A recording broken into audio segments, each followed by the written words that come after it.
bilang bahagi ng makabuluhang pagdiriwang ng kaarawan ni Police Master Sergeant Antonino B. Aquino, Community Affairs and Development PNCO ng Virac Municipal Police Station, ay matagumpay na isinagawa ang isang supplemental feeding program para sa mga mag-aaral ng Eagle Elementary School. Ang naturang aktibidad ay naisakatuparan sa pakikipagtulungan ng mga miyembro ng Kabataan Kontra Krimen at KK.Virac na nagsisilbing katuwang ng PNP sa iba't ibang programang pangkomunidad.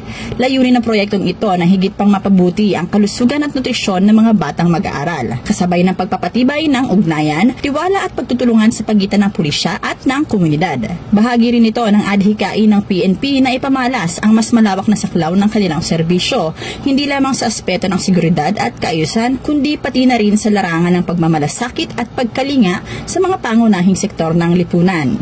Ang Virac PNP ay patuloy na nagsisikap na maging kasangga ng bawat mamamayan sa paghubog ng ligtas, malusog at maunlad na komunidad. Mula dito sa Bicol Region, ako ang inyong PNN correspondent, Staff Sergeant Irene Hanitri Abad, alagad ng batas, tagataguyod ng Balitang Pulis.